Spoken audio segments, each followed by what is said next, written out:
This Everclear is kicking my ass.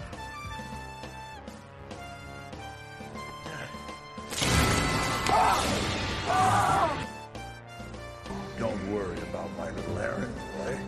The only thing to fear is fear himself. Welcome to The Good, the Bad, and the Sequel. This is the movie podcast where we're talking sequels, and we do it in two parts. The first, an interview with an actor or someone involved that made the film worth watching, and the second, a discussion of the sequel, what they got right, what they got wrong, and how it could have been better.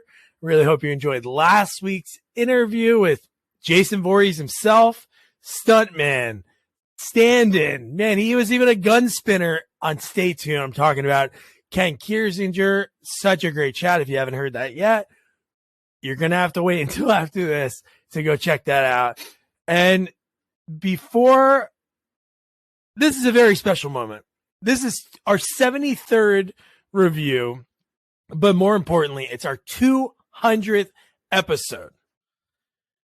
I can't believe it. You got to think 300 is a perfect game of bowling. 200, not too bad. Not too bad. Not too bad at all. And I can't even believe we made it this far.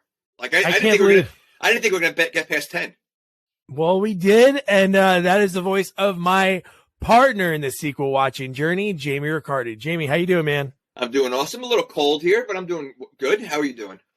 I'm pretty cold because I'm out in my shed, but it's worth it. 200 episodes, and what a perfect one. I didn't even talk about it. I said Jason Voorhees.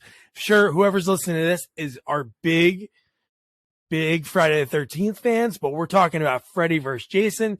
Ken, who worked on Jason Takes Manhattan, almost was Jason in that, became just the stunt double and the stand-in, and he was the stunt coordinator on that movie. But man, Freddy versus Jason, when was the last time you saw this movie?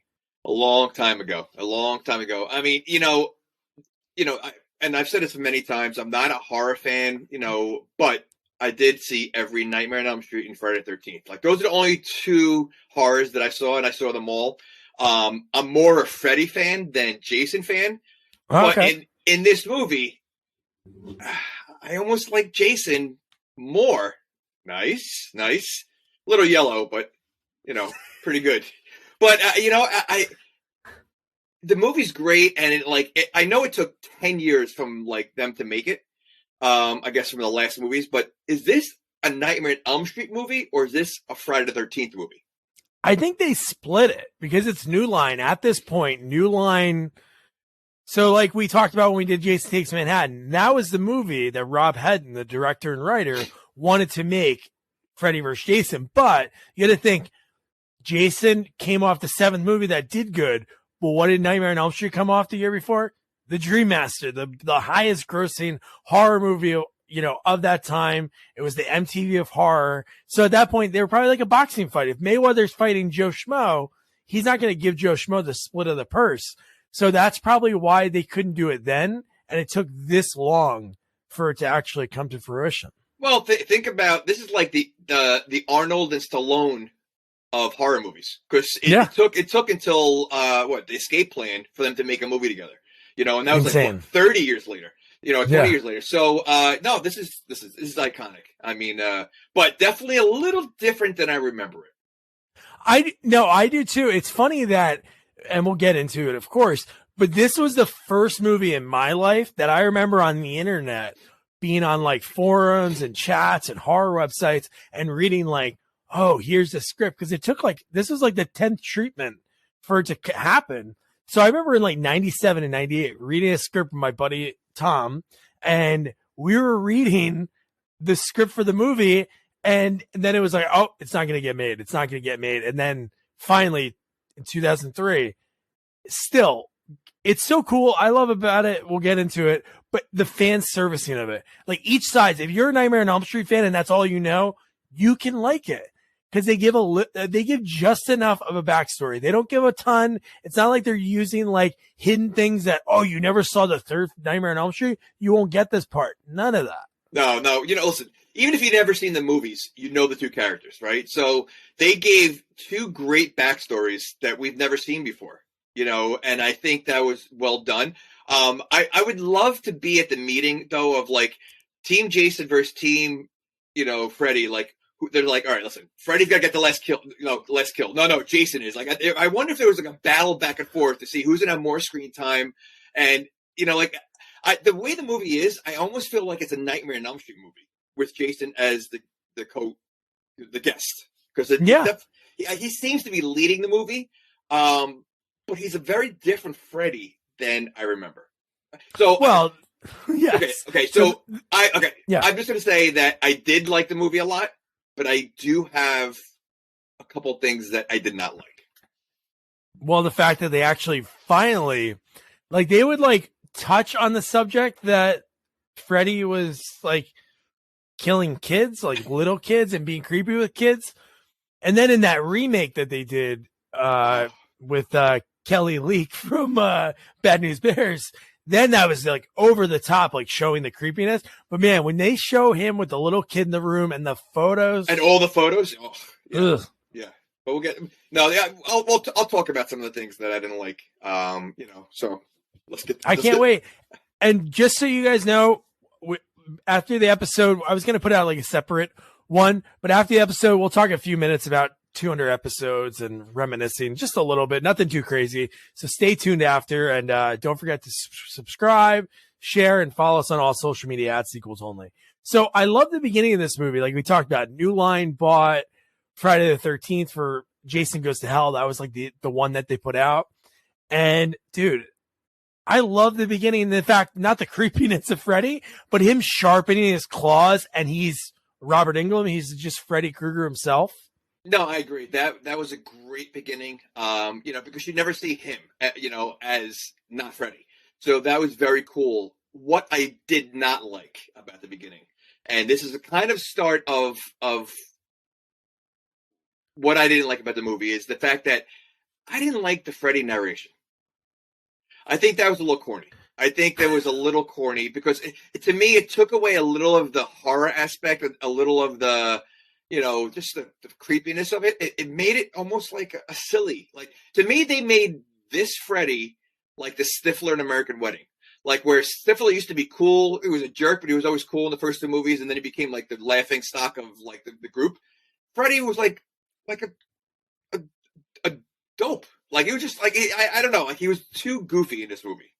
Well, I think what they did, they took the most popular, the franchise, obviously like 1 and 3, but like 4 and 5 is when he became MTV Freddy, Funny Freddy. That's what put Robert Englund. He was already on the map, but that's when he had like the Freddy Nightmares. He had the 1-900 number. So that's who he was. Like some of the lines that he was doing during the narration. Don't get me wrong. His one-liners have always been great in the movies. I just feel like, I don't know. I just feel like he was just so goofy. I mean, listen, at one point he does an elbow drop.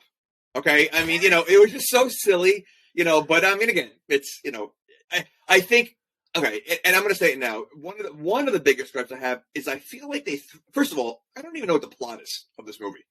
Like, I don't think I can tell you the plot right now. It's really opening. He needs, in order for him to be in people's dreams, he needs the kids to fear him. Correct. So his idea, let me go inside Jason, who's dead in somebody, dead in the lake, zombie Jason, which, how does he bleed later in the movie? And Freddy bleed later in the movie? We'll talk about that because that doesn't make any sense because they should be bones. Well, how did he even know who Jason is? How did Freddy know who Jason is? Well, it's not too far from each other. So Ohio to New Jersey, they should know. They drove it at the end of the movie. So they should know of each other, maybe. Well, I don't think Jason knows anybody. That's true. So, that's, and there's a lot of things that Jason does in this movie, which I don't understand. All right, let's get into it. Okay. Well, right away, this movie, I got to say, this follows the rules of the 80s. There are some of the most random boobs. There's some that, okay, she's going to get ready to go in the lake. That makes sense. Fine.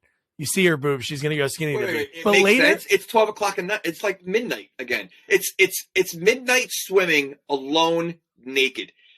That makes sense to you? It doesn't make. You know what I thought about when she jumps in? I'm like, there's no way in hell. Even if I don't know, Victoria Silvstedt, Playmate of the Year, 1996, says, "Doug, jump in this foggy lake with me, or go in the foggy lake, get naked. I'll be down in 5 minutes." I wouldn't do it.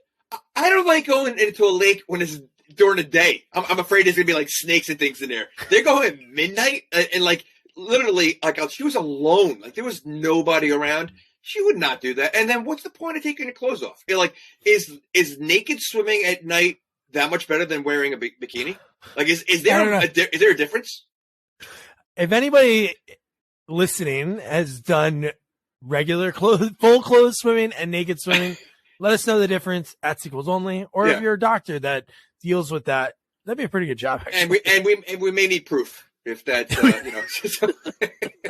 No, but you're right. But then obviously it makes sense in a few minutes. This is just a dream. But the fact that literally, I don't know if the movie was on for 5 minutes and boobs were right away. Like it almost seemed like it was a joke to do, just to say, hey, we're throwing back to the 80s because the last Freddy movie and Jason movie were actually, Freddy doesn't really have too much nudity in this movie. It's more Jason. I think more Friday the 13th. Oh yeah, does Freddy have any? I don't think he has any. Really. It might have one or two. Like it's not a lot. So I think it was almost a throwback to Friday the 13th. But like it was just so unnecessary and right in your and like literally I think it was like zoomed in. Like it was like right in your face. It was so funny.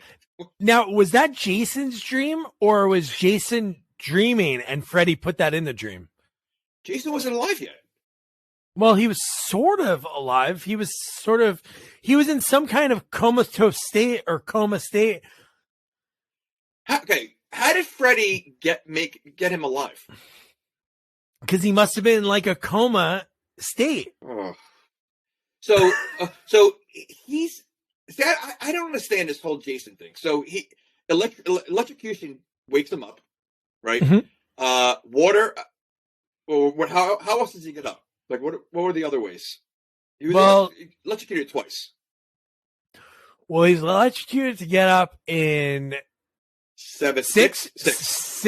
No, 6 was electrocution. 7 was telekinesis from that girl. Yes, telekinesis. 8 was electrocution. And then he was somehow 9. In Jason Goes to Hell, they totally forgot the end of 8 because he was somehow running in the woods and he got shot up. And then, so electrocution. So do you think they met in hell? Like they were they were friends in hell? Or like he knew him, like like as a neighbor in hell? They were buddies. Because he had to know him. Like there were 2 separate places. First of all, Crystal Lake is that close to. It's in New Jersey to Ohio. You can do that in 8-9 hours. Well, in the movie, they do it way too fast. Very, very fast. So it's okay. Right. Yeah, because they wouldn't be able to do that. It was already late at night, and they're still there, and it's still late at night. So, okay, that was a little bit questionable. But no, I don't know how he must have been in some coma state because that's the only way that Freddy can't go inside somebody that's actually dead. So he must have been taking a nap. Maybe he was hibernating like a bear. I feel like he does that a lot, though. He does a lot of hibernation. He does. And then you get his mom. I like it. I like the mom saying, "You're sleeping and I need you to go to Elm Street." And then right from there, he wakes up. Zombie Jason wakes up. But that's all he needs. He needs his mom speaking to him. And I think the woman did a great job. She was great. She she definitely reminded you of the original mom. So and just before this, the one thing I love about this movie was Ronnie Yu's direction. The fighting style and the kills, because when you're watching this movie, again, these guys, the kills are going to happen. But I think I love the quickness of them because there were so many other things going on, but that Hong Kong style fighting and the kills were like that. When he stabs the girl with the machete through the tree, it's like super fast. You see the blood and then it's done. Yeah. I think, I mean, when I said I didn't know the plot, I know the basic plot, but I think what happens in this movie is after you know the plot, it's just basically tons of throwback to Friday the 13th and Nightmare on Elm Street. Just like the way the kills are, like they throw everything in your face. I mean, it kicks off like right away, and like the kills and like it just brings you, it's a lot of nostalgia, back to the movies, the way that was happening. So that was very cool. I love that. I like when other movies do the nostalgia, like they do like a new story. But I think this was perfect because it was so long. You had Robert Englund back. He has to be it. Yeah. And Ken did a great job because Ronnie Yu, Robert, I think he's 5'8", and Kane is only 6'1", so he wanted somebody towering when they were fighting in like the real world, so to speak. So Ken's 6'5", so you see that huge, massive he looked difference between the huge. two. He looked huge. Yeah. Oh my god. So yeah, and then within seconds, Jason is on Elm Street. He's walking on friggin' Elm. That's awesome. How'd he get there so fast? That was one of my questions. How did he find it? Because his mom said you gotta, start killing or whatever, and then he somehow walks there, knows exactly where Elm Street is. It would have been funny if they had like a Sarah Connor and he's killing on all different Elm Streets on the way. Elm Street in West New Jersey, Elm Street in Philadelphia, Pennsylvania. And then they're like, hey, Jason, wrong Elm Street. Supposed to go to Springwood, Ohio. And he walked there. I mean, like, he's slow. He's very slow. So, I mean, yeah. Well, teleport Jason. We discussed this many times. You know what? He probably did teleport. You're right. He definitely probably teleported. It's so ridiculous. Yeah. You know what's funny? There doesn't have to be a reason. Like, there doesn't have to be, we know it's Jason. We know what he does. If it's so far-fetched that the fact that he does get there doesn't even matter.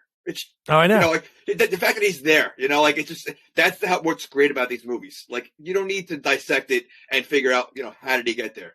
It's Jason. Doesn't matter. He's just there. I don't care how he gets there. I don't care if somebody rubbed a friggin' genie lamp and said, I want Jason Voorhees back. People will be like, that's ridiculous. I'm like, no, that's what we need. Yeah. Yeah.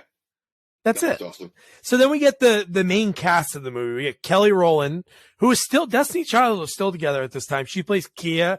Catherine Isabel, who's in Ginger Snaps and Ginger Snaps 2.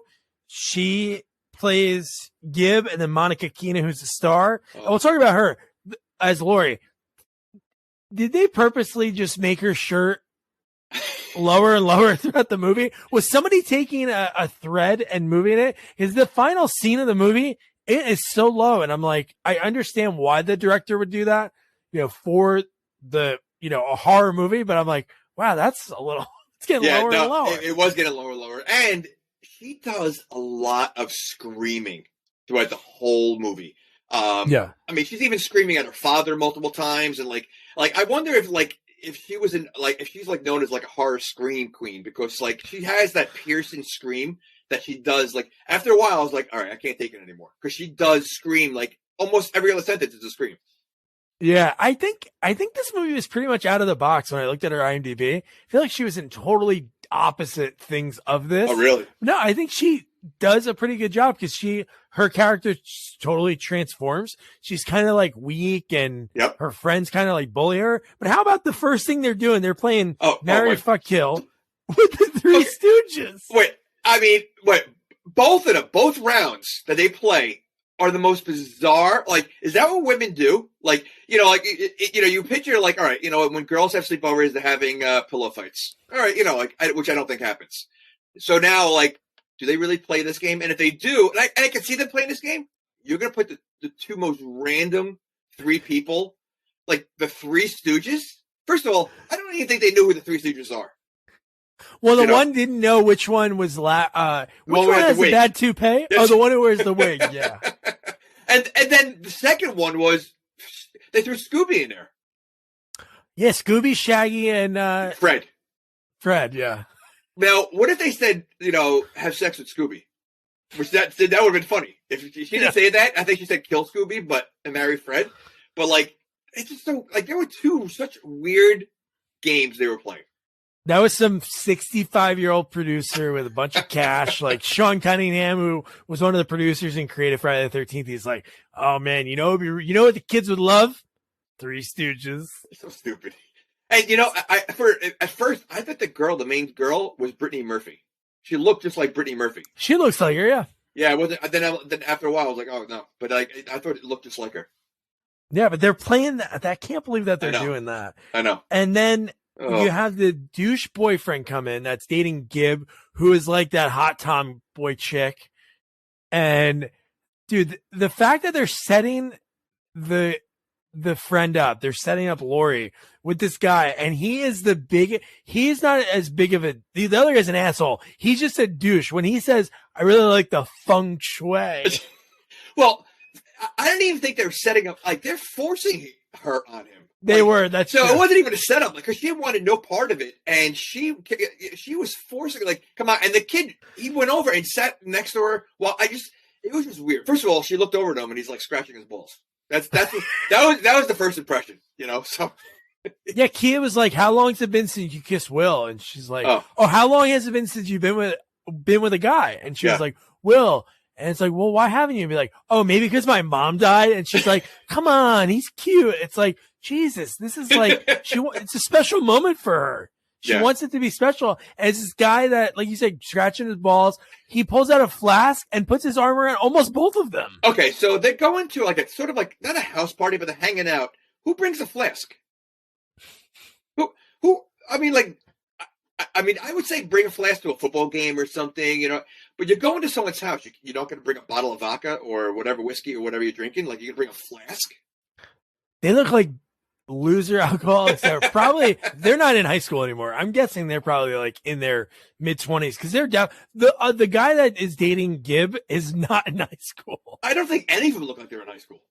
That's true. I mean, really. I mean, so yeah. I mean, there's no way girls look like that in high school. So Oh, I know. Yeah, and then we get Gib. She goes upstairs with her douchebag guy. That the first thing he says is like, "Oh, babe, you're smoking a cigarette. You're gross." But I do like when she flicks the cigarette and it hits Jason in the face. This movie does have a lot of comedy. Again, I think because Friday the 13th doesn't really have comedy, and it was cool to see Jason involved with some of the comedy. Yeah, that's right. So yeah, I mean, that was a good no smoking ad. You smoke, and then Jason. Well, they caught her smoking downstairs. She was facing the other way, smoking in the house. Like, she was hiding smoking 3 feet away from her friends. That didn't make any sense. So she goes in the shower again, quick boobs. Like, it's unbelievable. Just to show her like that. And then the guy's like, "Hey, babe, you going to make me a sandwich? Babe." And then, dude, Jason, I love this. This is one of my favorite kills I think he's ever done. Like, it's just, and and I think that's what this movie does, because it's been so long since they made either movie. They kind of upped it up, they ramped it up a little bit for kills. Yeah. Like I think he was already almost dead before he did was. the second. Right. So they didn't have to do the second part. It just looked so cool the way they did it. Yeah, Ken, that was his favorite kill in all that, and even in Manhattan. He loved the fact that they did they fold him backwards. And it looked so real. It did. You see the guy's head the whole time. Yeah. But doesn't he hold on to his beer when he gets stabbed? I noticed that. Like, he was holding on to his beer the whole time. So, I give him a little props for that. No soldiers left behind, And then when they all run outside, they run into a cop, and the cop, Deputy Stubbs, that I'm telling you, this guy, I don't think he gets enough credit as an actor, because he plays these type of roles. I think he plays them so well. Lachlan Monroe, you got to think, Dead Man on Campus, hilarious, scary movie, hilarious. And in this, he plays a pretty good character. He's the out of town cop. He's like the first one in any of the movies, really, to question, like, hey, what's going on in this town? Well, it's because he looks the same age as them. I think so I think that's part of it. I mean, he looks like he just graduated, into the police force. No, he's awesome. He's great. And, I wonder, was this before some of his other movies like this, or was he? This is after Dead Man on Campus is like 96, 97. I think Scary Movie, the first one's like 2000 or 2001. So yeah. Okay. Because he does mostly comedy, right? Yeah, I would say mostly, yeah. Okay. No, I think he was great. And the other guy looked familiar too. The main cop, like the older guy. Well, that's our guest soon, Gary Chalk, Sheriff Williams. I'll be talking to Gary in a couple weeks. We talked on Instagram today, and he's excited, so that'll be a lot of fun. But I love that the cops know about Freddy, and even when the kids are like, why are they asking us about our dreams? Like, what does it matter about our dreams? Wouldn't they know? Like, I guess it'd be really hard in this scenario. It makes it think, because Gib was in the shower, so he could have passed out. So it does make you as the audience, or not the audience, as the other kids, thinking like, oh, maybe it could have been Freddy. Well, I think one thing this movie does are people fall asleep in the most random places that I don't understand how they're sleeping, like almost like too quick. So like, I mean, and I wonder how, unless I missed it, how long was the last Freddy kill where did this movie take place? Because the fact that none of these kids know Freddy at all. I know the parents have blocked it and they got rid of everything. So like, had to be a long time. I mean, I know in real world it's like 10 years, right? Was it like 10 years? Well, if you think about it, so if you remember Wes Craven's New Nightmare, that kind of makes the movie. It's a movie within a movie. Yeah, correct. About a movie, and then he is actually real. But if you go like Freddy's Dead, I guess that's like 91? Right. I was thinking 90? 92, 93. Right. So yeah, 13 years, that's a long time that you can kind of get people to not think about it. You know, I don't know. This is a guy. Okay, so 5 movies, which means this guy has killed so many people. Oh, I know. That's hard to bury. You know, so I question, and we say this all the time. You know, in these movies when we watch these sequels, how do people not know what happened in the past? You know, so things that are so prominent. Yeah, even if they don't know that Freddy did it, maybe if that doesn't leak out, because you think how many really survivors are there? Nancy dies in the third one. The only one that really survived is Alice. Yeah. Alice Johnson's the only one that's really alive. I don't know if in Freddy's Dead anyone else survives, but really nobody else is there to carry on the story, so they could just say suicide or died in their sleep. So, okay, so I'm glad you mentioned Freddy's Dead. So Freddy's Dead is right before this one? Or no? I guess that's the last one as Freddy. It's not the Weird New Nightmare. Right. Not Weird New Nightmare. Right. So does he go to hell in that one? Is that? Well, he is in hell because in Jason Goes to Hell. No, I know Freddy that. pulls. Yeah, so I guess he is in hell. Yeah. So maybe they did meet in hell. Okay. Well, they had to. He grabs a mask. Oh no, he grabs bingo night. Yeah. Okay. Yeah. Bingo. Bingo night. So then we have, so Laurie, like you said, I know it is weird that they fall asleep, but I think at this point, these kids aren't, from this point on, I don't think they really fall asleep like in their own beds. I think they're still like, they're probably at the police station all night, but Laurie, she falls asleep and she has her own little, nightmare. But I love when she's walking around the police station. I love when the posters turn the missing kid poster, which are a lot of missing kids in that town. Yeah. That was a lot. Well, okay, so so the fact that these kids are falling asleep and they're finally getting into Freddy's nightmare, why were they not getting into the nightmare before? Because he didn't have any strength yet. There was nobody thinking about Freddy. They heard people say at the police station, oh, they asked about our dreams in this guy. I heard the name Fred Krueger. So just that little bit gives him like that little bit of power. Yeah, I get that, but in the other movies, those kids weren't thinking about Freddy. Like in the first movie, they weren't thinking about Freddy, and Freddy was able to get in there.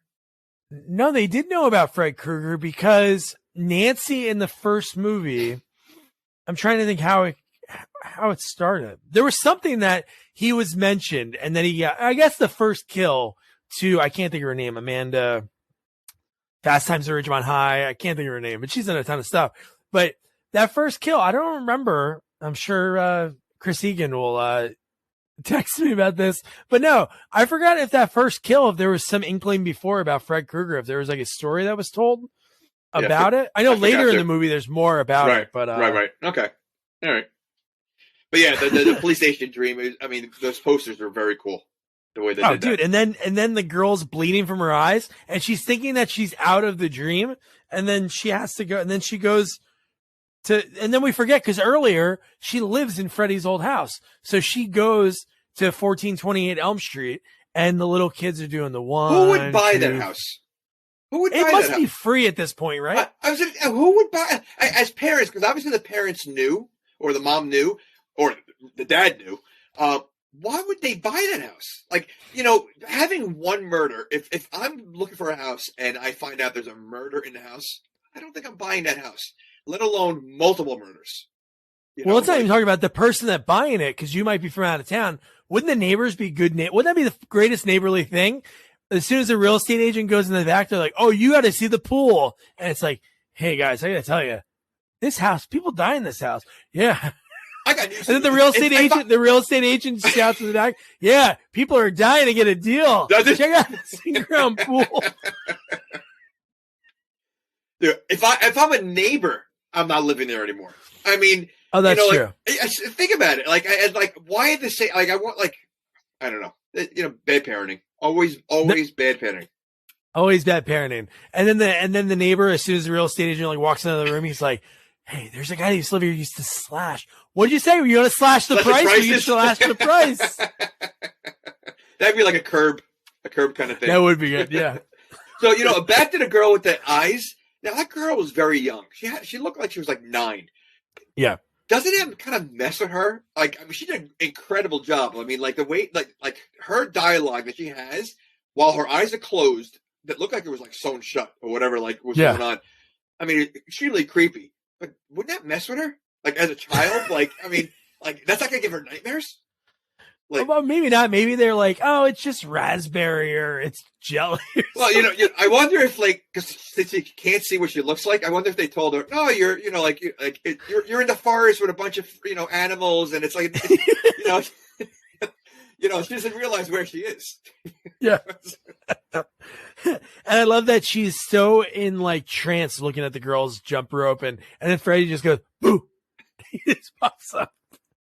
That seeing those girls doing the jump rope and singing was awesome because they found girls that look exactly like the ones from the original movies. Like like exactly. Like it was awesome. That was like a good throwback. This is the sound of your ride home with Dad after he caught you vaping.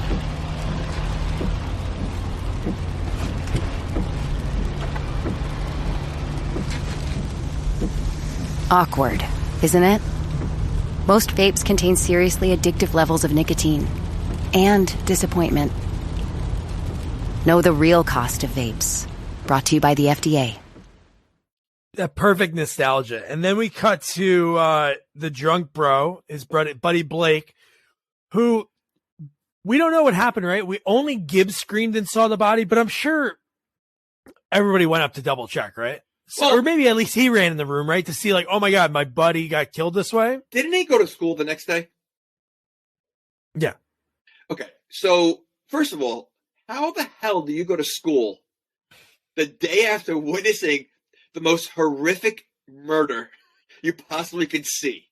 I mean, to see that in person has got to be like crazy. Like to see that in person. Yeah. To see a dead body in person in general. But to see a body in half, pushed in half in a bed, it's got to be extremely disturbing. How do you go to school next day and act like nothing?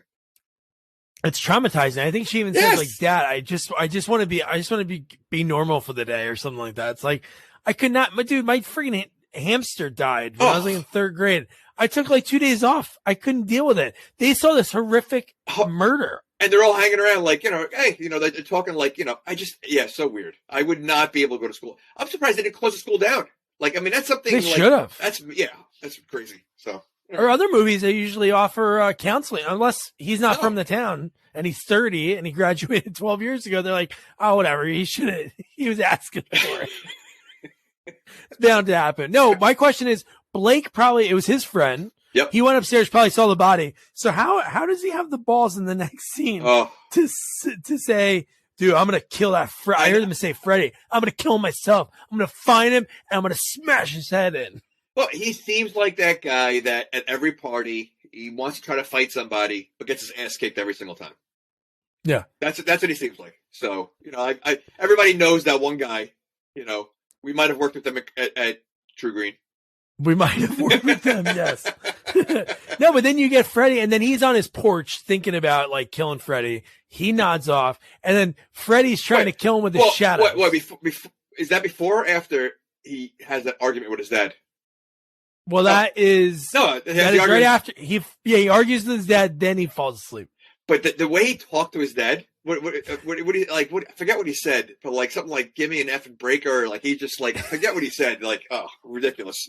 Yeah, he says like, give me that from break. My best friend just got murdered. Like, wouldn't the dad be like, all right, you're right. You know what? I'll give you a break. Your best friend got murdered. Yeah, the father was like kind of being a dick to him as soon as he walked outside. Like, I mean, like I think he asked about his drinking. Were you drinking? I think that's what it was. And he had his flask right next to him. Was it? It was literally sitting right next to him. Are you drinking? No. It's like Velcro to his pants at all times. He always has that thing filled.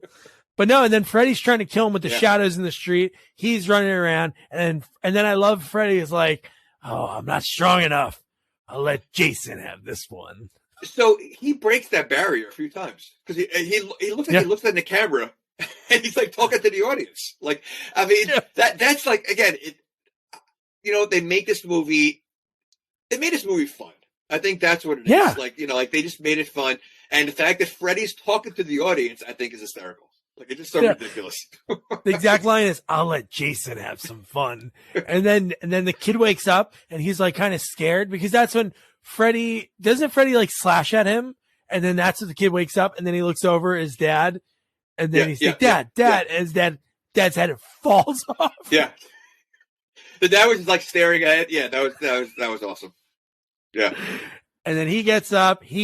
I love the machete kills like that. I love that in all the old Friday the 13th. I don't need to see the stab. That is cool. But I love like you letting your imagination run when you see the machete go and then just the blood squirt against the house. That looks awesome. Yeah. Yeah.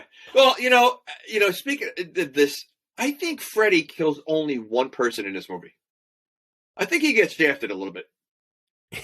Jason, he only kills the one person with the mirror in the one guy in the mirror that it says Freddy's back. Oh yeah, is that really it? That's it. Jason kills everybody. Jason literally, and I mean, obviously, talk about the party. We'll get there. He literally kills like, so many people, and like again, I like Jason. I like Friday the 13th, but like. In this movie, they really make you a fan. If you're not a fan of Jason, they make you a fan of Jason because he just like that is true. He's so badass in this movie. Like he just doesn't care. He just goes on a tear. It's like he's the badass, and it's like good cop, bad cop. Good cop. Freddy is the funny one that you're like listening to and like hanging every word. And then you bring in the muscle. Jason's on beating the shit out of the guy in the interrogation room. Like, and now we get to Jason Ritter. John Ritter's son. If you can't, when you see him right away, you're like, oh, that's John Ritter's son. Oh, like, easily. Within like, you see it. Yeah. And then now we get him in a mental hospital. So then right away we get the exposition of like why he's there. So he's in there because he saw Lori's dad kill her mom. And they bring that up because on the news, they show the house and that there was a brutal murder there. What a coincidence that as soon as he talks about that, it's right on the TV. The timing of it, right? I do like his friend. His friend was pretty good. Yeah, he's in trying to think what kind of, he's in like kind of like one of those obviously we covered Dorm Days, but he's in a Dorm Days type movie. Yeah, he seems like Mark that character. Is great in this. Yeah, he seems like that character in like so many movies. Like he was to me, like I didn't like a lot. I mean, like I think Ritter was okay. Like I don't think he was that great, but I think he was like probably one of the best characters, the sidekick. I think he was great. No, the fact that he put his life on the line. Yeah. He's a good friend. He puts his ass on the window, and he's howling like a monk. And he does that, gets Trank, thrown in the bed, and you can see he's like exhausted from getting tranquilized. And he did that just to steal the guy's key card. Which means, why didn't he do it all this time? Like they escape. Like their plan was to escape. And I guess go to his ex-girlfriend, who he hasn't seen since she was 14. So it's been, you assume I guess she's probably like 17 right now. So it's only a couple of years, even though she looks like she's 24. But like, so why didn't they try to escape all this time? Maybe they really were going to, I don't know. It's not like they had a sentence, right? No. And like, did they explain why he's there? The brother? Oh, because he thought Freddy killed his brother. So I think he believed that. So all the people there were the kids that were on Hypnosil. I got you. Okay. So just we'll get into later. Just to hush them up. Throw them in there. Yeah. Okay. All right. Shut him up. Yep. Lock it up. Throw away the key. Okay. So then we get Lori's dad. Oh. So this guy, He's in a ton of stuff, and I feel like he always plays this. God, he is trying to drug his daughter within seconds of being home. He is the creepiest dad. I mean, and I forgot this movie, so like his interaction with his daughter in the beginning, I'm like, he comes across so creepy, and then they play on it later on. So like I wasn't expecting it. I just thought like he just seemed a little creepy, and even she, like the way she hugged him goodbye, like it's a very weird relationship. Yeah.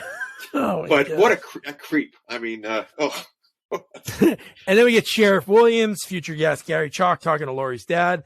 And then they're talking like, they're hush hush. We really need to keep this contained. And Laurie obviously is within earshot. So kind of dumb to the fact that you're doing that. And then they go to school the next day. Oh, that's when he's trying to give it to her in the orange juice. And she's like, no, Dad, I don't want it. Not even trying to, he's like, it's like that.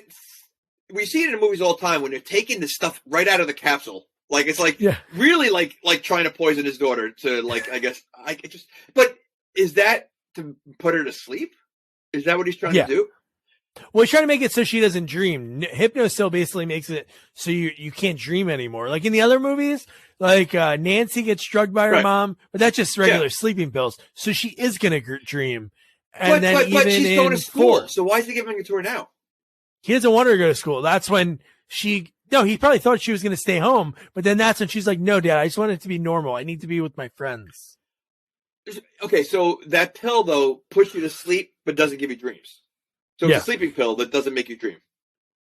Is this such a thing? I don't know. This sounds weird. There's some people that can't dream, so somebody's probably listening right now. Did you know, like, 25% of people don't have inner dialogue? How do you know? So they can't, like, right now talk to themselves. How do you know? Are you one of them? It's a study. No, I can do it. You can do what? I can talk to myself inside my head. I think everybody can. What do you mean? No, trust me, 25% of people can't do it. They can't talk to themselves in their head. In their head. How do you know if they're lying? They hear no. Why would they lie? 1 out of 4 people going into like a food court at the mall, they're lying. What do they have to gain? Because it's a story to tell at a party. Oh, the story. Oh, wait, the story is that they lied at the. They lied that survey? They can't talk inside their head. I don't buy that. I can't like. It's the simplest thing to do. Okay, at sequels only. Let us know if you have no inner dialogue. I want to hear this. I want to see the stats on this because I find. Well, they can't hear it. They can't hear it. I don't know. That seems a little weird. So then we get a little weird. How about we get the stoner guy who's pretty much Jay Mewes from Jason Mewes, 100%. I mean, yeah.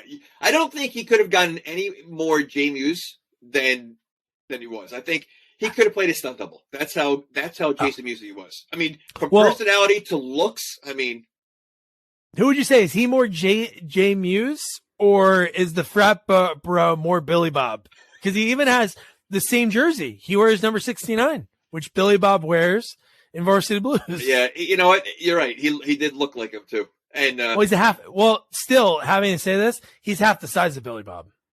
Billy Bob's he was definitely. Whoa, was Billy Bob the guy that lost all that weight? No. You know what I'm talking about? The guy from American History X? You're thinking of the guy from Remember the Titans that lost a lot of weight. Yeah, no. American History X. Yeah, okay. They look the same. Yeah. Okay. All fat guys look the same. Not anymore, dude. That guy will beat the shit he's huge. So then we have Laurie. She's telling her friends about the nightmare that she had about Freddy. And then out of nowhere, Mark comes and because she's talking about the girls that were jump rope, and he's like, 1, 2, Freddy's coming for you. And she's like, Mark. And then Will is on the other side. So Mark knew all this time. And that's what. So I for some reason, then why didn't Will know? Like Will didn't seem to know about what, Freddy? Yeah. Well, he knew about Freddy. He just doesn't know that what's revealed at the end of the movie. No, but he didn't. He seemed to like he knew about Freddy because I felt like he didn't seem to know what was going on. No, he knew what was going on. Well, he thought he was in there for a different reason, which we'll talk about. Right. Well, we go about it right now. He thought he was in there because he tells Laurie, hey, I was sneaking into your house one night. Right. And I saw your dad murdering your mom. But that's what I mean. So, like, you know, if he knew about Freddy, he could easily think that, you know, something to do with Freddy. So, like, I feel like he just didn't know. Like I don't know. I feel like they knew more about Jason than Freddy.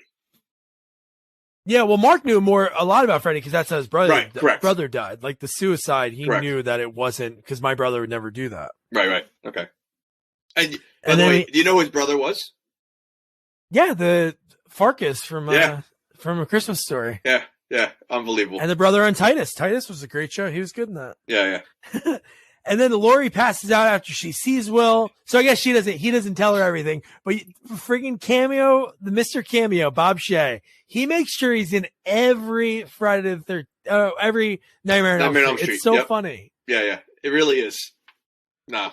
Always. Like I said, I think this movie was a good throwback to both series. The way they did everything.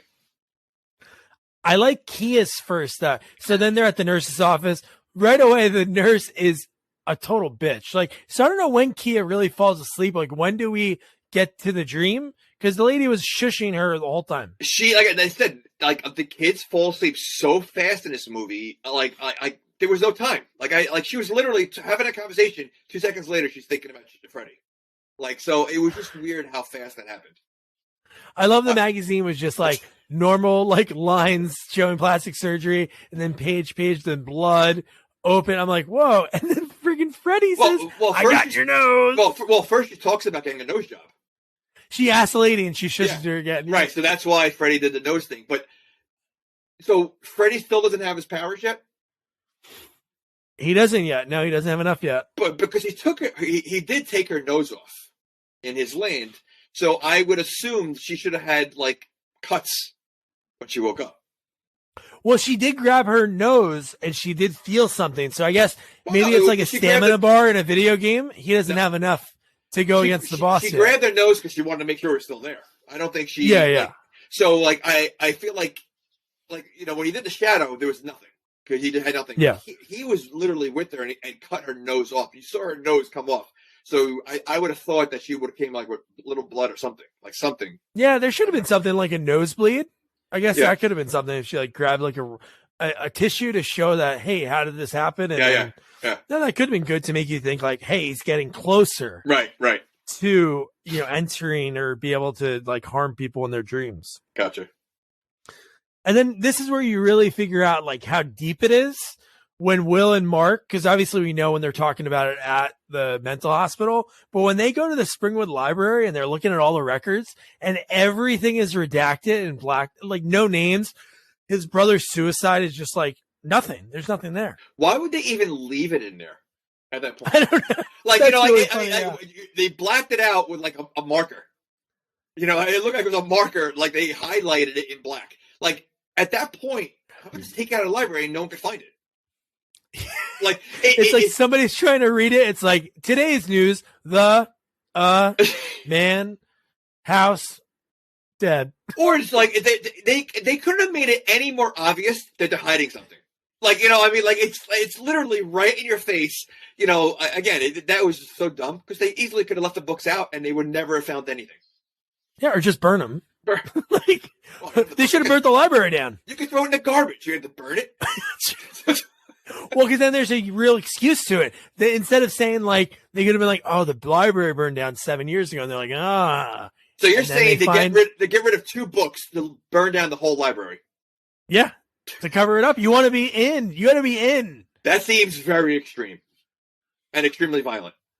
Dude, the people in this town are extreme. So, we see coma patients from hypnosis. No, I understand, but you're talking about 2 books that you easily could just throw in the garbage. Or how about ripping the pages out? No, you'd rather burn down the entire library for 2 pages. Yes. Okay. That seems a little excessive, but going deep, man. And then maybe they have to find somebody that has like a special. Now, then it would add a time to the movie, but no, the fact that you're right, they should have thrown it out. It was so obvious. It just looks so stupid. Like, you know, as they're reading it, here's underline here in black, here's black. It was just like so stupid. Like just right thrown in their face. Or hide it like in American Pie. Remember in American Pie when they had the little book to show how to like eat vagina and like make people go crazy? How about they're like, oh, there's nothing here. And then, hey, what's that behind there? They blow it off, blow the dust off. Then that has the Freddy stuff in it. I don't know. It was just too, like you said, when he held up the page, it was all black rectangles. It looks so stupid. It's just so, but you know what? It definitely raised some red flags to them. So they're on a mission. Yeah, dude. Yes. So then we get and then that's when we find out Mark, I mentioned it earlier, he says, "Oh, my brother was killed by Freddy." And then Mark, this is like the thing that is funny because he changes because he is right, but then he's like wrong in a sense of why the adults are doing it. Because he's like, "Oh my God, the adults are actually covering this up." And then seconds later, within the same scene, he's like, "Oh my God, what if we release Freddy? Because now people know about him and we mention his name in the school. We're screaming it, so everybody's giving him power." Because he said something like Will is Ritter, right? Yeah. He said, "You raised fear to every student in that school." Oh, yeah. It is his fault. It is. Yeah. Everything was going fine until he got there. They should have stayed in the mental hospital. This kill would have. Oh, then I guess Lori and everyone else, they would have been on Hypnocell with him, so they would have been reunited. Really, and they all would have been hanging out together. Yeah. So there you go. Stoner guy Jay Mewes would have had all the pills he wanted. You'd have been fine. It would have worked out great. So then we get it. You mentioned it earlier, the legendary cornfield party. This is like up there. Let me ask you something. So, rave parties were. I was too old for them. It was like a 2000s thing, I guess. Early 2000s probably, or whatever. Have you ever been to a rave party? Like, do they really have them in the middle of a cornfield like that? I remember as a kid, people would go to them, and like older kids would talk about like one being at a warehouse and they were going. I don't know if it's real, but I guess it is real. Well, like in a cornfield, and it looked like it was perfectly manicured for that specific purpose. Like they had everything. We used to party in the woods, like by us, and we had a big clearing that we do. Yeah, but I think woods is different than a cornfield because when they had like the sky view of that cornfield, it literally was in the middle of a cornfield. Like you have to travel through the cornfield, a long time to get to the square patch. See, I wouldn't go to that, just like I wouldn't go in the foggy lake with Victoria Stillstead. Not at all. We see plenty of people walking along in this cornfield. So yeah. I mean, I don't get it. There's no fear in these kids at all. I know. Then we got Kia, who's kind of like the tough exterior. She's a real bitch to Linderman, who's like, he's good too. He's in a bunch of stuff. He's great. At first I thought it was Miles Teller.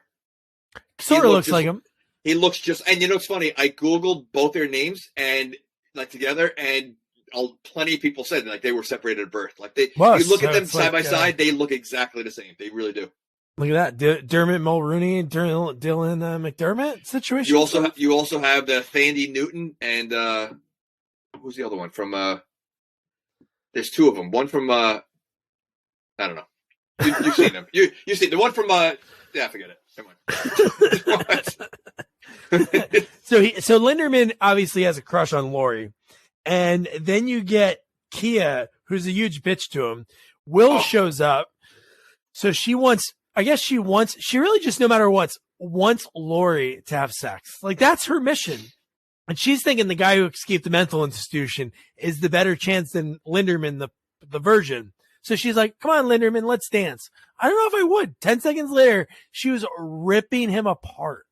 10 minutes before she was 10 seconds before. That's what I mean. Oh, yeah. So, and Linderman is not a virgin, by the way, because he says if you pay for it, that doesn't count. Or I love that. Yeah. Count. But is that real? Is that part? It's a part of a dream. So we don't know if that's real. Was it part of a dream? It was. Yeah, that was a dream part. Yeah. Wait, what was part of a dream? Oh, the part that conversation when they're having that conversation. Okay, I got. I thought you meant the cornfield. Okay, yeah, she's ripping apart, and then he's dancing with her 2 seconds later. Yeah, and then how about when Lori says, "I just want to dance, Will," and I'm thinking about like, dude, you escaped a mental hospital. Cops are looking for you. Some guy just got murdered at Lori's house. Let's just dance in the middle of a cornfield. I would like get out of there. Like we've never seen the kids in Elm Street ever. Like try to leave. Like, what if you went to, I don't know, Youngstown, Ohio, Can he get you there? Well, Freddy? Will he travel? You know what? I want. You know what? Has he ever killed outside of Elm Street? Well, yeah. Well, in the original canon of the franchise, no. Right, that's what I mean. Like in the original, so this is part of the original. So yeah, I guess he probably can't. Maybe Elm Street's the only. That makes no sense. That makes him weak. Yeah, the only one that when he looks really different is like Freddy's Dead, right? Because I remember that movie's so weird because it's like in like an empty cul-de-sac that looks like the middle of nowhere. It doesn't remind you of Springwood, but I have no idea. Right, but at least Jason. I mean, Jason's gone to space. So Jason, and he's been to Manhattan. He's been on a boat. Yeah, he can kill anywhere. I mean, you know what? I'm starting to become a Jason fan. Yeah, I kill, will travel. That's what it says on his LinkedIn profile. But no, exactly. Like he'll do whatever. So then we see Gib. I guess she passes out because she started to have a dream of her dead boyfriend who, no joke, he channels the voice of, God, I can't think of his name right now. Oh, Vincent D'Onofrio when he's in Men in Black, when he's Edgar, he's doing like, come on, babe. Come on, get your ass over here. So, I mean, this part gets creepy. I hate it. I really do. It's such a creepy scene, but I do like the kill. But I hate the scene. Like it's such a creep. Like it was really unnecessary.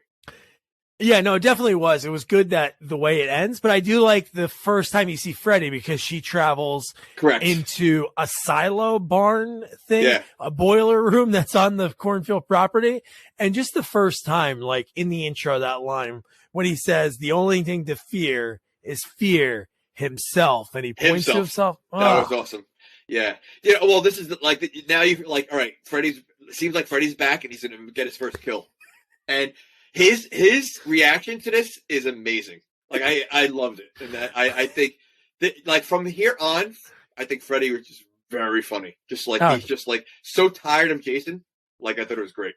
Oh, dude, when the blood comes out, when he's like a spider, when she's hiding in the locker, which he tosses her off the thing, she lands on top of this set of lockers. She hides in it, and he's like a spider with his legs on top, and he's getting ready to stab her in the chest. And I just love when the blood goes on his face, and he's like, ugh. No, he had such he really had such personality in this movie. I mean, he always had personality, but he was great. Oh, dude. And then how about the fact that the creepy raver that's on top of Gib? That's the part. She's already like sliced on the ground, but I guess he has a little bit. He's caught. The bones are caught because he throws him 100 yards away. Okay.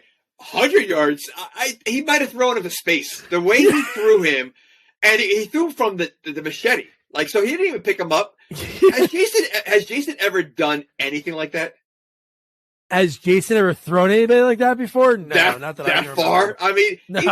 He threw him like it was so ridiculous. Like I said, they really went over the top with a lot of this. I mean, it was very funny, but like so ridiculous. No, he's definitely launched him. No, he's super strength.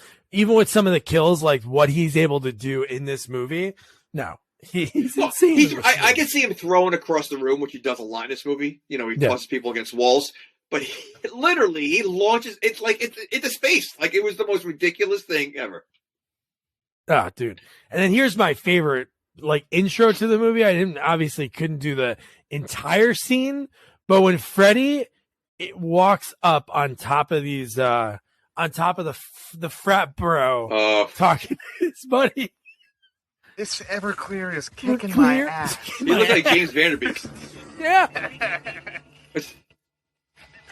He looks, man. Ken's huge, man. 6'5" football player. Oh my god. I like his like long hair that's just hanging there. So does his hair ever grow? Hey, Jethro, this is a rave, not a Halloween party. I don't think it does grow. Why don't you go find yourself a pig to fuck? Yeah, invite only. Okay. The guy's a monster, and you're gonna. I love still he's like questioning like But look at the size of him and look at his wearing and you're gonna talk crap to him? I would run if I lit a guy on fire that was that big. I'd be already running. I wouldn't wait for him to grab his machete that he had on his waist, like he was like robbing him. And let's be honest, he runs very slow. He does run really the kid runs so slow, like it's ridiculous. Yeah. But that when he comes out of there on fire and starts hacking away, so awesome, dude. He's just slicing everyone. And a lot of people walk up to him. There's one guy that the guy walks up to Jason, like not even ready to punch, just walks towards him and. Yeah. Again, you're right. I mean, the minute you see a guy on fire who's 6'5" with a machete, I'm out of there.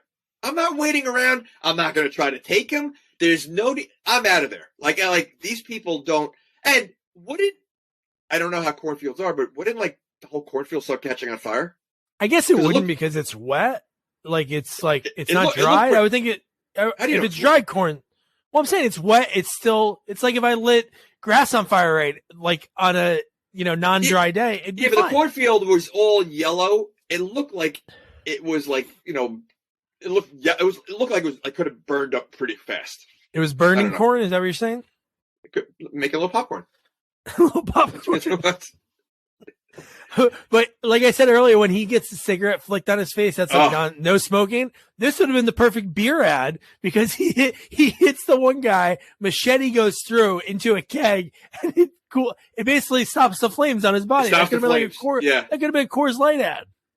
So yeah, I mean, so in this movie, he gets cigarettes thrown at him and beer spilled on him, and he doesn't flinch. Like it just keeps going through the motion. Like nothing phases him.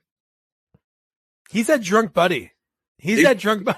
Getting cigarettes flicked on him, beer spilled on him, and he's like, "Jale, let's go." Who's willing to fight anybody? That is, I still laugh though. Like you had these two high fools, drunk and who are whatever, and they're talking. The guy looked. First of all, a guy walking into a cornfield with a hockey mask on, who's 6'5", you're gonna have a conversation with him. I know. And let's be honest. You can see strands of his hair. So he obviously doesn't look right. I mean, you don't need to take the mask off to know that something's not right with this guy. You're out of there. I mean, you're not going to have a conversation. Yeah, the fact that they think like, hey, we're going to teach this guy a thing or two. It's like, it's not even worth it. It's not even worth it. No. And you can insult him right away. Yeah. And the fact that, so this is the next part. It seems nobody knows about him. Later, Linderman talks a little bit about him, but even at this point, I feel like he did research and they cut that scene because in the next scene, they're in Mark's brother's van that Will took, and not Jay. He says, "Man, that goalie was pissed about something," and he's smoking weed with Linderman. Well, that's how he relaxes. Listen, I mean, that's Now, all right, let's get back to the van and the house. He's been away for how long? And the brother's been dead since then. The van just starts up. Like no one. The fact that he's able to have a house, there's electricity still in the house. No one's lived there for 5 years or whatever. Well, his parents might still be there. That's what I was thinking about. Where does parents go? Well, they don't mention them. They weren't there at all. No, that's what I mean. Maybe the dad drives it every so often to bowling practice. I don't know. And why does it look like that? I mean, it is the Scooby-Doo van. It really is. But then even after this part, what did you just endure again? The night before you see a guy get folded like into a bed that isn't a foldable bed. And then this, you see murder upon murder in a cornfield. What are we going to do? We're just going to drop everybody off one by one so they can go home. Yeah, I mean, at that point, you're not either, one, going to the cops, or two, going to your parents and telling them, listen, we have a murder. We just witnessed a massacre. A massacre. It was a massacre of all my friends that I was just partying with. You're just going to stay quiet and you're just going to be like, I know. Honestly, that's what makes no sense. And then, so the last person he dropped off, Will broke out to save her. He's like, Lori's like, I have to go home. And the dad comes right after. This is when he tells her about the story about, hey, I saw your dad kill your mom with this knife. The dad, in the pouring rain, comes to the window. Lori, Lord. What a creep. And basically almost murders Will. He was about to murder Will. He's a nut job. I mean, this guy's a weirdo. But he can't for a guy that's in the biggest conspiracy in anything, like documentaries could be done by this. The fact that they're covering up this guy's murdering kids by putting them into comas. He doesn't have a quick answer for his daughter that just says, I thought you were just a general, which is weird that he's a general practitioner, but he could sign off on putting people in comas. Well, that's just the title he gives. So I just don't know. Will seems like he's in decent shape. How is he getting manhandled by this father? No. Well, maybe they don't let him work out in prison. Well, he's not in prison. Mental hospital. Maybe the hypno still makes you weak. All right. I'm just saying, you got my girlfriend's father putting his hands around my neck. I'm not going to just sit there and let him kill me. But you're not on Hypnosil. Well, that's true. All right. Maybe one of the side effects is noodle arms. They do that purposely so they can't fight back. Then you know what? I know a lot of people that must be on it now. But the fact that he can't come up with one answer when she's like, Dad, you knew about Will and never told me. And he just, Lori, it was for your own good. And then she's running away while this guy's trying to knock down her door. She climbs out of the window fast enough, which in the pouring rain, that's got to be pretty slippery. And her dad, I love when he's yelling out the window, Lori, come back, Lori. Like, yeah, that's going to work. Between both of them, all they do is scream. That is true. And she was screaming this entire scene, screaming at her dad to stop, screaming at her dad, just screaming the whole time. And she winds up back in Will's arms. Do you think they always scream like before this, when everything was still good? They just scream, I love you. I love you. Take out the trash. Maybe he's hard of hearing. Maybe they both are. See? Okay, so that makes sense now. Oh, God, that's great. And now, so Will's hiding in the bushes creepily. When he was in a van, he's going to sit there and get soaking wet. You could get sick, Like, why would you sit in the rain? They go, hey, we're going to go to Mark, who's the expert. And then Mark, that was, you know what? Again, I like this character, but that was rough. I mean, first of all, the fact that it's showing, like, where was that video? Was him sleeping? You saw the video? Was that what it was? He saw the video of his brother. He saw the video of his brother. Well, he sees it. He sees it in the bath. He's in the bathroom. He looks over and sees it. No, but it was a video it was showing on his computer of that. Oh, to start it. Yeah. No, yeah, so it starts playing, and then he hears the bathroom, and then that's why he goes in there. No, but I'm saying, is that a video that he had, or he fell asleep, and that's what Freddy made him watch? Oh, I'm guessing he fell asleep, yeah. Okay. Yeah. All right, so I think that would be saved on the family computer. You never know. This is the family birth, the family death. Right after the time we climbed Mount Washington. Here's when your father fell off the cliff. But this whole scene, when he's getting ready to take the last wake aid pill, that's the name of the pill, and then Freddy spooks him a little bit, and he drops it down the sink, and you see the pill going down, and then he has to look over and see his brother. And I love this scene because I like him as an actor because I think he's funny on Titus. But the way he's talking and it's Freddy's voice, great. Yeah, no, it was a good scene the way they did that. And this poor kid. I mean, I think they did that perfectly for you, like somebody that doesn't watch a ton of horror movies. I know you watch like the main franchises, and I've made you watch a bunch more. But for you to like a guy, I think that's what horror is. They get you to like a character, and then like, we're gonna crush your hopes and dreams. I think that's part of it. Is there's a lot of characters not to like. So I think you got to kind of pick and choose the characters you are like. That's true. You do like. So I think that's part of it also. You got to find. There's got to be at least one character you like. Yeah, that's true. So that's why. But the fact that his brother's screaming, why won't they remember? Help them remember. And then he's standing there, the blood's coming, and you see like the first thing that I guess it's sort of like snake kind of creatures that stab into his foot, and then there's actual ginormous snakes. Yeah, in what there. was that? Was like I thought he was like turning into a tree. It looked like roots that were coming out of his, But that's typical Freddy. Like we haven't seen that yet in this movie.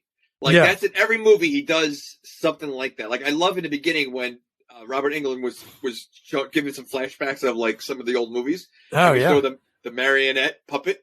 Yes, we did. Scene. So so that was very cool to see something like this in this movie because Jason's been getting all the glory all this time. Yeah, and then Mark says, "Somebody please wake me up," and then like right at that point, that's when we get Will. They see him sleeping on the computer, and Freddy.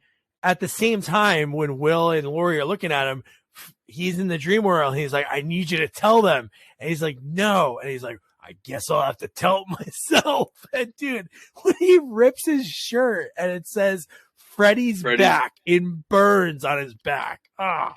See, this is why I love Nightmare on Elm Street movies. Jason is great. He kills everybody, but he kills everybody with his machete. Freddy, and we discussed this with the other Nightmare on Elm Streets.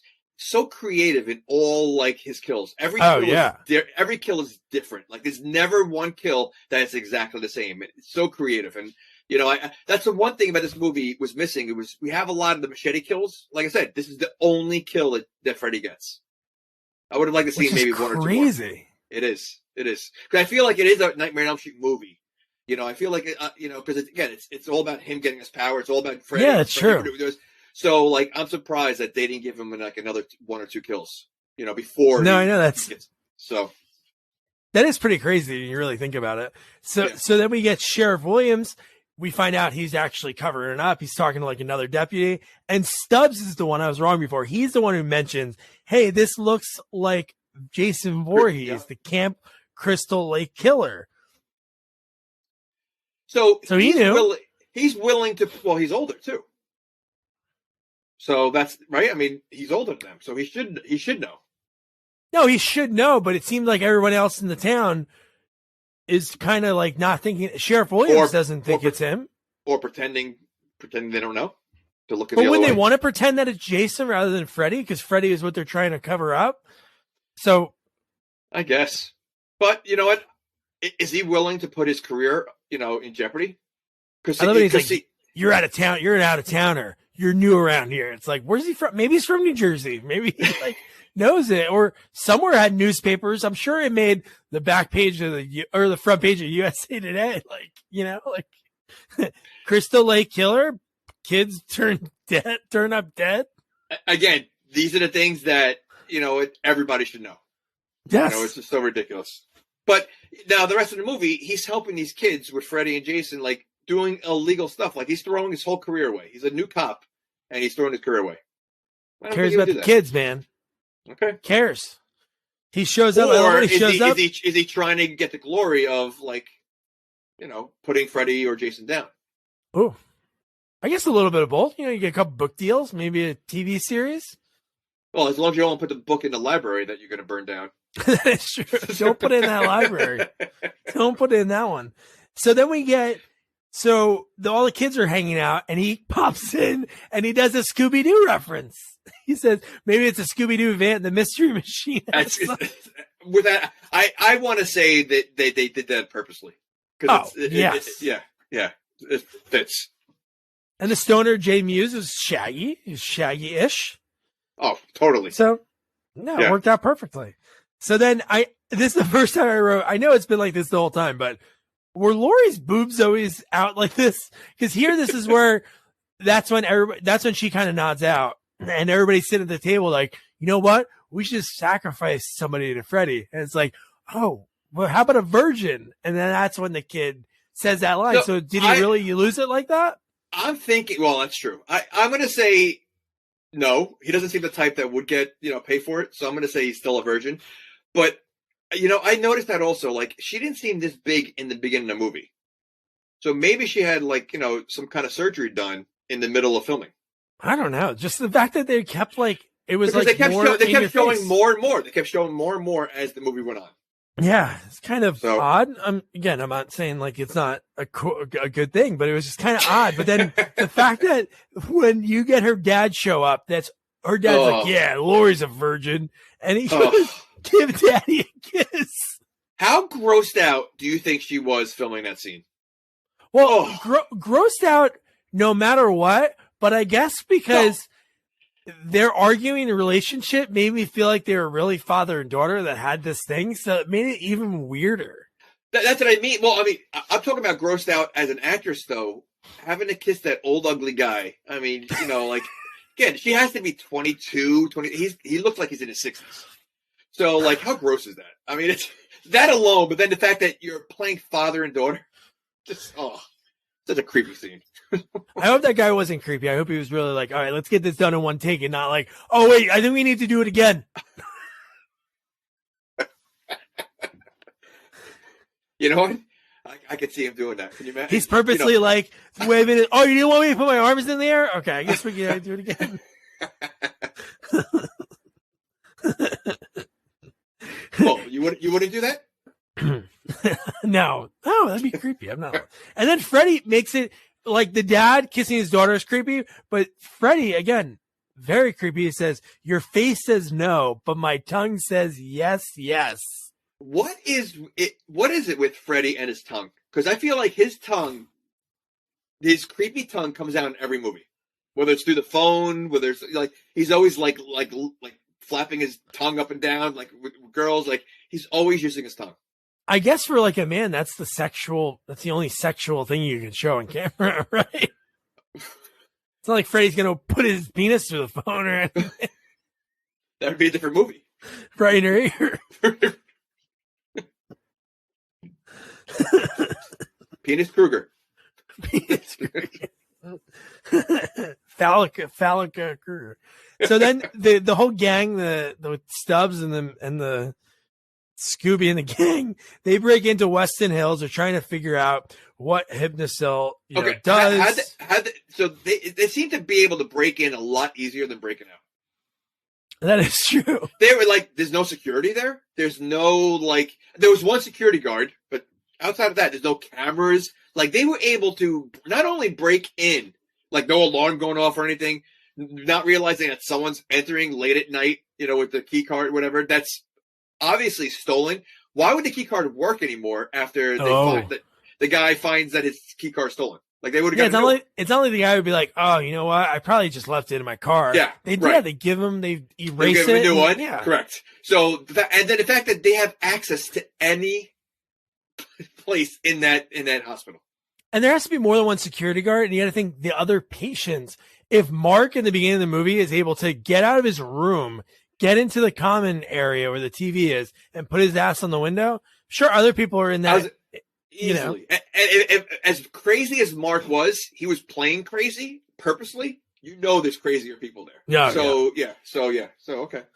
So the stoner guy has to take a J break when they're going through one of the rooms. But here's the big question I have: why is Jason there?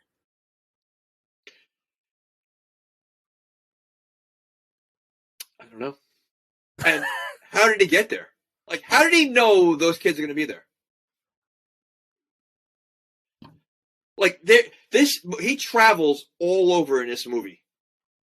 How does he know where everybody's going? I don't know. At least Freddy's in everybody's mind, so I get that, but Jason should not, he kills a Crystal Lake. It's a small little camp area, very simple. He knows where everybody is. This is a little out of his territory. Yeah, I just don't get. I know his goal is whenever he interacts with teens, he has to kill them all. So I get that. But unless he's connected to Freddy somehow, and wherever Freddy goes, he goes. So Freddy can fuck with him, just bounce from one dream on one side of town to the other side of town, and back and forth, I guess. But I don't know. And like I said before, it doesn't matter how he got there or why he got there. No, I know he's gonna start slashing, and that's why we like Friday the 13th. Hell yeah, dude! You don't need a rhyme or reason. And how about they should have called this movie that Friday the 13th. That would have been good. That would have been good. But that security guard gets it pretty bad because the fact that the door looks almost like an alien is banging into it, and he thinks, "Let me get closer." Wouldn't you stand farther back of the door? That's seems like a moose is running into it, and then the next time we see that door, It's on the ground and blood everywhere coming from underneath. Well, bullet holes. There were bullet holes too. There was bullet holes. Yeah, there was. Yeah. From the one security guard. From the one security guard. Oh God. So then we get the room with all the coma patients, because those are the ones that got too much hypnocell, so they're like in these like lifelong comas. That was creepy. That was creepy. Oh, I hated it. I hated it. Yeah. It was creepy seeing them, and then later after the guy gets high, he goes in there. But the fact that Laurie's dad is the one she's like, who would sign off on this? Laurie's dad is the one that signed off on all like the medication for everyone in there. Would they just leave that information out there like that? I mean, obviously they're doing things that are not too, not right. So why would you leave any kind of evidence at all of what they're doing? Not for nothing, dude. They left everything in a public library. So you think they're going to hide it even in a place that should have no access? They don't even probably lock the doors there. That is true. Again, they have one security guard, so okay. So now we get Freebird, Jay. Thinks, let me get high right now. Time to get high. And Freddy, the human centipede looking thing. Well, okay. So at this point, he knows Jason's there, right? Because they heard the gunshots, or doesn't it? Because the other guy leaves right away. Yeah, Stubbs leave when no. I think he does know, but he's like, yeah, gotta burn up. Man. That's what I mean. So he decides, you know what? I gotta smoke first before really it's. I gotta get my J break, man. You know what? I did like this part with him. It was cool. Coming up. It was very cool, and I think just the way he did it, his face and everything. I think he did a great job. Yeah, I thought it was so cool that he's ripping the bong, and then he crawls out of the room, and you got that worm first. That worm. That's what I mean. No, he was the centipede. Yeah. But he crawls out to make him normal. Go into the coma room. Everybody sits up with the eyes again, with the blood. They're looking at him, and then that's when he goes into the other room. And he's being told, hypnocell. He's like, no, I can't flush that. And he looks up, and that's when Freddy jumps into his body, going down his throat. But Freddy can't do that himself. Like, he needs to possess his body to get rid of the drugs. Because it's something in the real world. So in order to he's getting into his body, now he's in the real world now. But he's still sleeping. Because he only has powers when you're sleeping. I guess he's sort of I don't know. Yeah. Because I guess he's not sleepwalking because he's pretty fully aware. That's what I mean. Like, he didn't fall asleep. He just smoked. So is Freddy? See, again, he was smoking. He didn't fall asleep. Well, he could have been so high that he fell asleep. Standing up? Meh. I've read about it. Oh. So then we get. So Freebird, Freddy's inside him. He's pouring all the hypnocell out, all of it. And then he gets like two huge syringes that aren't for people, right? Why do they even have them in the hospital? They were for like horses. Yeah. And I love this scene when he's standing there and they run past him. So at this point, Freddy was just like, fuck you, Jason. I'm over you. Yeah. And because Will walks right past him like, Freebird, come on. Well, you know what? The fact that Freddy completely ignores the kids, he goes, you know what? Like, because normally he would have slashed at him, whatever. But he's like, I got to get rid of this guy, like Jason. I got rid of him, So this is a very cool scene. The only question I have is, all right, so Jason's been hacked, he's been axed, set on fire, he's electrocuted, and horse tranquilizers is what puts him down. I mean, first of all, he's a zombie, so he doesn't sleep anyway. That is, dude. Yeah, he doesn't sleep. You're right. So there's so many questions. Yeah, but it did give us something cool. It was I think the whole last act of the movie was so cool because it's almost like you have Rocky 1 and Rocky 2. You have the first Rocky because when he stabs him, Jason feels the tranks in both sides of his neck, and his last ditch effort, he machetes the guy in half. Yeah. And that was pretty cool, though. The way. It looked great. But okay, so their plan at this point, now we find out their plan was to tie him up and take him with them, right? Well, that wasn't their plan yet. that's, as the audience, we didn't even talk about that until we saw the reveal, because that was kind of creepy about it. But before that, like, I guess during the fight, so now they're in the dream world. It's like the heavyweights are finally really going at it, which is so This is the cool. first time. Yeah, this is the first time they're sharing the scene together. And it's like watching a karate movie. It's like watching the Hong Kong karate, the way they're kicking each other, the fight scenes. It was awesome. But see, okay, so this is one of the things I have. So, like, I feel like Freddy did more karate stuff than anything else. And that's not Freddy. Like, it's like all of a sudden he knows karate. Like, he's a dream guy with creepy monsters and like playing with that. He's not Jason Bourne. Like, he was fighting like with Jason. Like I said, he does an elbow. He drops an elbow on Jason. Like, it's just so ridiculous. Like, he's a karate guy now. Well, if you remember in Dream Master, when they needed to save money on the budget, that Alice's brother, who trained for months with Alice doing karate, he did a scene against Air, and then just the glove came out of nowhere and killed him. So I don't know if he knows karate, but it was just so cool. Even seeing them strike each other for those few times, you're like, holy shit. Like, I don't think any other battle would, I don't know. I don't think Michael Myers versus Jason would like do the same thing for me personally. It wouldn't, because they have the same mentality. They both walk slow. They just slash. Like Freddy, like again, Freddy talks, so Freddy can talk and taunt. He can he's definitely taunting Jason the whole time. He's laughing at him, and he can do more. Like, where Jason just stood there. Like pretty much the rest of the movie, when he's fighting him, he either picks up Freddy and throws him, or just like swings at him. Like he doesn't really do much. It's Jason. He doesn't have to. And Freddy, he does the pinball. How about a pinball machine? Then he's like, Till. But why didn't Freddy do more of the the bugs in his feet and rooting him to the ground, or like he didn't use too much dream stuff outside of the pinball. He didn't use much dream stuff at all. He didn't. And he used water. But that's it. Well, when he realized that he was afraid of water, that was cool. Which he should have known. If he knows that he can get this guy to go to Elm Street to kill by using his mom, he has to. Well, I guess he doesn't know, because they never discussed that when they were in hell. Oh, they didn't talk about that. Hey, our pasts are off limits. We're just talking about tonight's poker game. Off the record, we can't use it against each other. But how creepy was it when he turned into this is when. So cut to, they show in the van, they have him duct taped down, and their plan is to go to Crystal Lake, because, we missed it before, but when Freddy creepily says, like, your face says no, but my mouth says yes, she ripped his ear off. Yeah. So she figured it out like Nancy did in the first movie.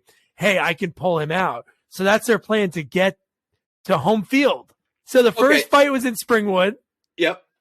But, okay, so is there a fault with this plan? Because either way, one of them is going to survive. Well, hopefully not. They're hoping for a double knockout, Rocky 1. That would have been pretty funny if they both fell down that way. But I mean, in their minds, they're like, all right, you know what? Are they picking the lesser of two evils? Are they saying, all right, we can manage Jason better than Freddy? Like, because by doing that, you're still going to have one that's going to kill the other in their mind. What are they going to do? I guess because I guess Jason, because he's tangible and he's been killed before. Freddy, I know they do take care out Freddy, but he's like this. I don't know. It's so hard. There's no way. There really is no answer to this. Like there's no right answer. There's no I just don't. I just want to know what their game plan was. Like, what if they feel that Jason could kill Freddy? All right, now what? Well, they thought they could drive from Ohio to Jersey within the same night. That's a little questionable. That is true. Too. Well, maybe because Jason was in the car with them, he could teleport. How creepy was it when Freddy was like, I want to know what's going on in there. And you saw the little Jason boy quivering with, I love when he had the mask still on. That was pretty neat. Yep. And the fact that he was quivering and you saw the claw going to his head, dude. This movie, again, we talked about it, how there's backstory, there's Jason without a mask, there's the boy without a mask. Like, they do a lot. Like, I like this part of the movie, and I love the taunting of Jason back in the camp. Like, that's something we've never seen before. And it was sad and creepy, But it was cool to see his backstory. We never saw the back. Like we heard about the backstory. We never really saw it, and I thought that was a great throwback. Yeah. Then at the same time, Lori's setting a watch, so she's gonna take the trank. Okay. And Why is she the one going in? I don't know. I guess because that makes no sense. Wouldn't Will be able to do I was that? gonna say you have these guys there. You're like, you're not gonna you're gonna let her do it. Like it makes no sense. I guess because it seems like Lori, because she's in that house, and maybe she's like a point of contact that Freddy's already infiltrated her like 2 times. She's had like 2 dreams of him, so she has one more than Kia. I guess. Yeah. All right. But well, he does offer. He does say, "Let me do it." Right? I don't want you to go in. That is true. Yeah. So, well, but she says, "I'm gonna pull the fucker out," or she says she has a pretty badass line. I don't think he really wanted to go in. I think he was like, "No, I'll do it." No, and he's probably like, like I got to throw it out there once, but I really don't want to go in. The Larry David empty gesture. Oh, I didn't think you were really gonna let me do it. But no, that was what was kind of great about it, was the fact that we get her going into it. She has the watch, so in 15 minutes. And what are we going to get right away? We get a quick, when we see inside of Jason's house, before we get to the dream, before we get to him tormenting his kid, we get a quick boob of when they open it, when Jason opens up the closet in his own house, and there's a dead body floating naked. There's no reason for it at all. None. But again, it's Jason. I'm telling you, it's only Jason. So it's like they have to have that continuation of nakedness and Friday the 13th, because it goes hand in hand. But this scene's great when you see Lori go, "Are you going to save that boy?" The exact line is, she goes, "A boy is dying. Are you coming?" And then the counselor turns to Freddy, and the girl who he's having sex with is now dead and naked. And Freddy says, "It's not my fault this bitch is dead on her feet." And he waves her dead arm. It was cool seeing him at Crystal Lake. It was just so good. But again, that whole scene, the lead up of why they were talking, did they explain why Jason was bald? As a kid? He literally was like a Jason Jr. He was Fester. He was Fester from Addams Family. He had the one strand of hair. They don't, I never thought of that.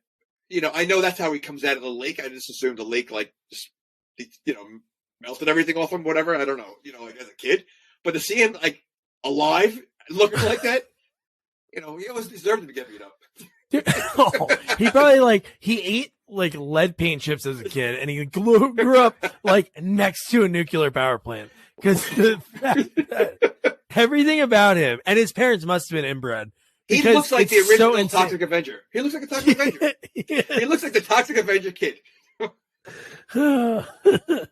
So then we have Lori. She wants to, in the dream world, in the dream Camp Crystal Lake, she wants to save Jason. But Freddy's drowning him in the water, which is so wild.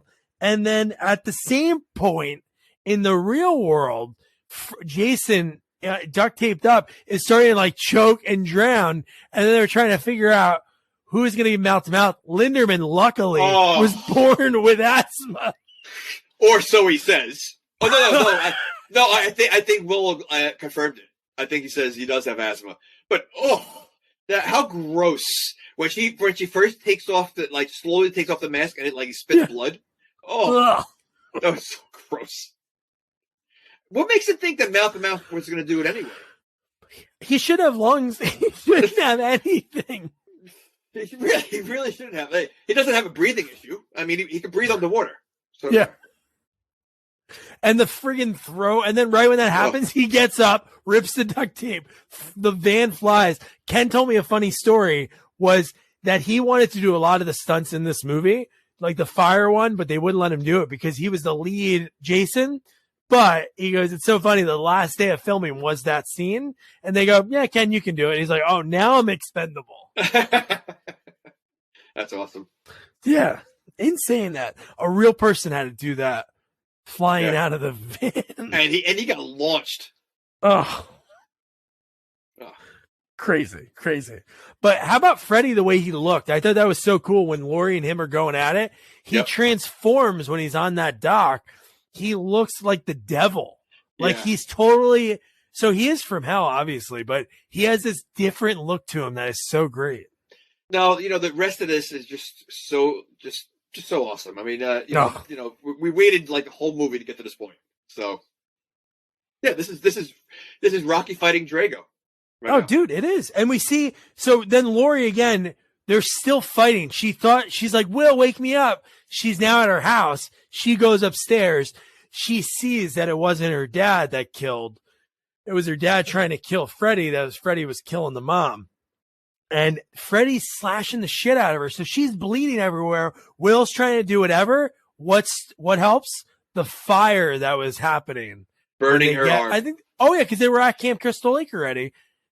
I feel like they've done that before, though, in another movie. I feel like another Nightmare. That's how Nancy woke up. Yeah, that's how Alice woke up. Yeah.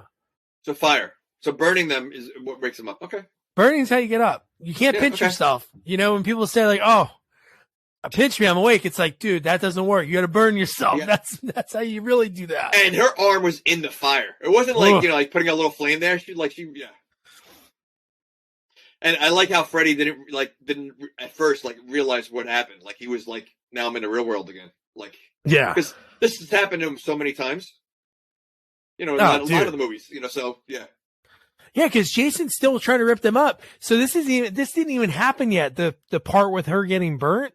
So we have Jason they're in Camp Crystal Lake in that room trying to wake her up, and that's when Jason comes in, and Jason throws Kia. Linderman gets thrown into the wall. He has the hook in the back. He's bleeding everywhere.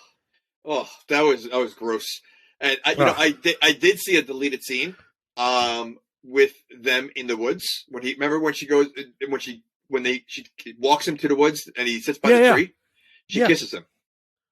Oh, what's funny? In the one on Tubi, he didn't kiss her. The one I watched, but I remember that the one that I remember seeing as a kid in the theater. I swear that was in the real movie. And she goes, "Don't tell anybody about this," or something like that. And she gives him a kiss.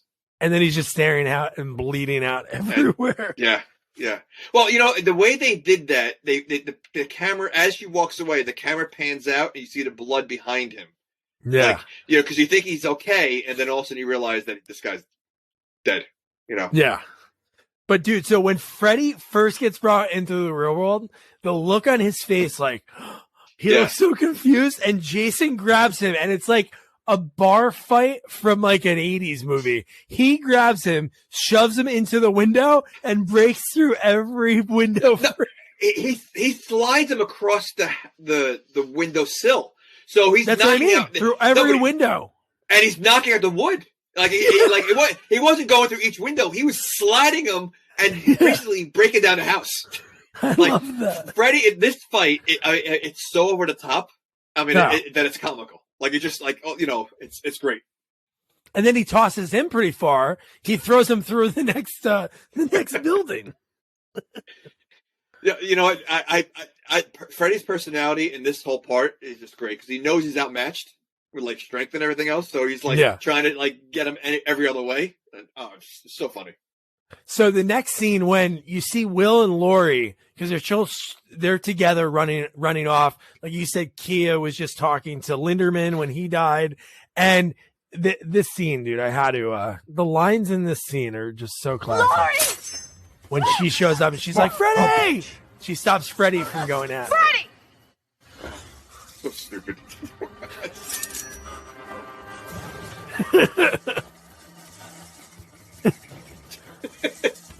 How sweet. Dark meat. Dark meat. Easy. Robert Englund is awesome. He plays this role so great.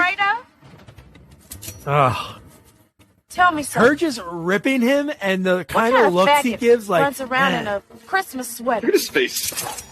I mean, come on, get real. You're not even scared. He's like an angry old man that lives next door. And let's talk about He's the Gran butt Torino. knives. What is with the butter knives? You trying to compensate for something? Butter knives. She's making fun of butter knives, saying he has a small there penis. between the legs, Mr. Krueger. What do you think got him most mad? You got these Look at his face.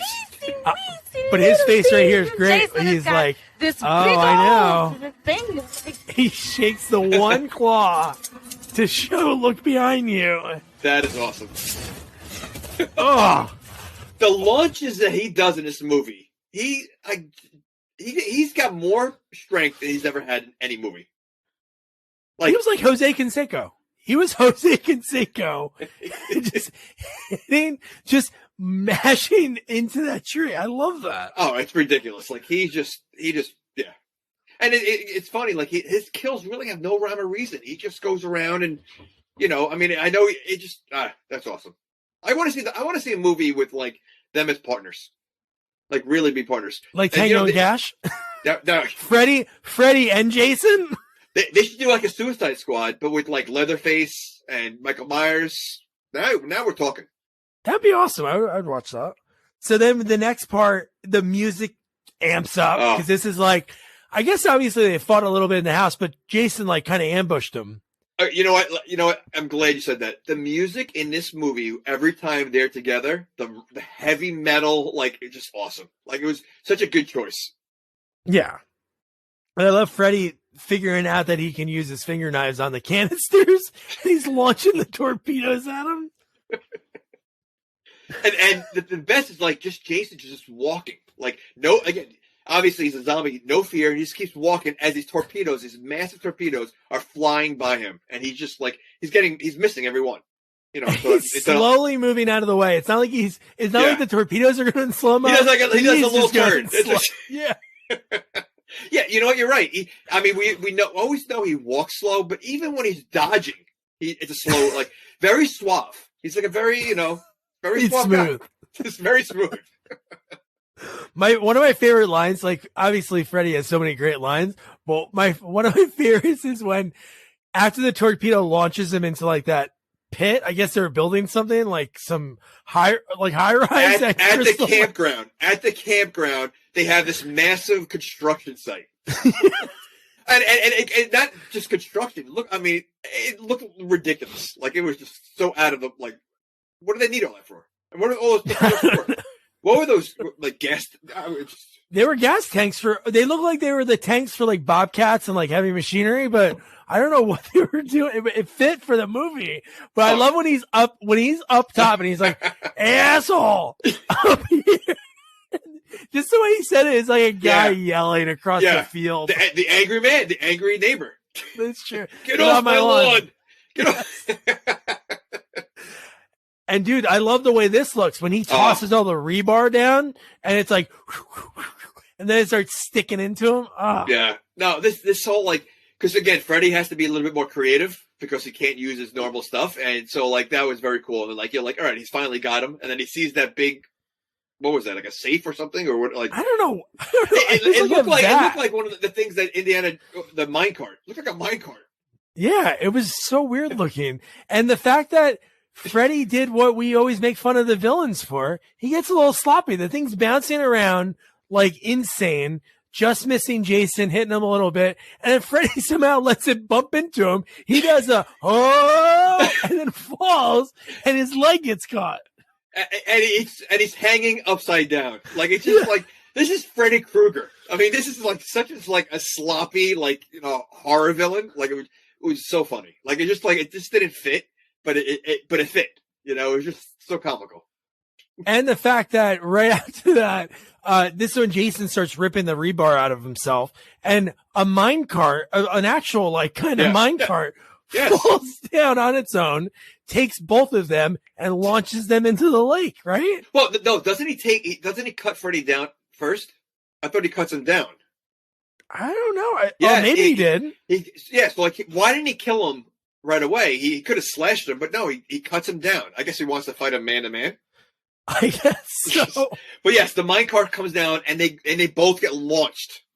Oh yeah, and they land. I think they land on the dock because at that same time, Lori, when the top getting shorter and lower, they're both spraying the dock down with gasoline. And this was a cool thing too, because when Jason has the machete and he's about to hit Freddy, and Freddy last ditch effort slices his fingers off, and Jason stares at his hand. That was awesome. That was well, doesn't Freddy at some point in this movie get his arms cut off, and then he grows them back? Well, that's in the dream world when they're having the dream fight. Yeah, that was pretty cool. Yeah, that was great. So, but yeah, he cuts his fingers off. Now, like, does Jason grow them back? Well, no, they're in real world, so no, it won't happen. Yeah, but Jason has gotten so many. He's got his head shot like mangled. So, like, I'd be wondering if his fingers would grow back. I don't know. I can see Jason being like almost like he's part starfish because he doesn't grow limbs back. Or, I mean, was that his dominant hand? Like, well, like now will he be sloppy swinging the machete? He's got to use his leg. Jason Voorhees arrested for attempting to kill someone. Cuts his own hand off. He couldn't hit the target. And then I love Freddy getting the machete, and he's like tearing him up, dude. It looks so good. The blood, even though Jason shouldn't be bleeding, but the blood coming out of him in each whack, like, dude, Robert that was so cool. And then he slowly jams it in him. Yeah. Like dude. Yeah. The slow motion of that was very cool. Like, yeah. And then same time, Lori now, I think her top's even lower. She's running back from the house with two perfect, like pieces of wood with the fire on them. And she gets down there. And then at that same time, Freddy and Jason still are tearing each other up. This is when I think Freddy's arm gets ripped off at the same spot. Yep. And this reminded me of like Abbott and Costello meet Frankenstein. Because it's the Wolfman and the Dracula fight. You have two icons that are in that movie that are fighting for the first time, and this is what it reminded me of. Like, it's like these, as everything else is going on in the background, these two are still fighting. They are still fighting until she throws the torches down, and it causes everything to blow up. So I know they wanted to light the dock, but Will was like, light it all up. They were pretty close. So all those gas tanks blew up. Yep. They all get launched into the water. There's a lot of launching in this movie. Lots of launching. There's a lot of launching because they both got launched in the water again. So, They're like launching, man. The kids want launching. See now, okay, so the little problem with this, I know, it's water. Shouldn't Jason be like paralyzed at this point? Because he's in the water. Like, he was panicking with the water dripping on him in Freddy's world. I know, that's what makes no sense. And then Jason takes Manhattan, he swims onto the boat, climbs up the side of it.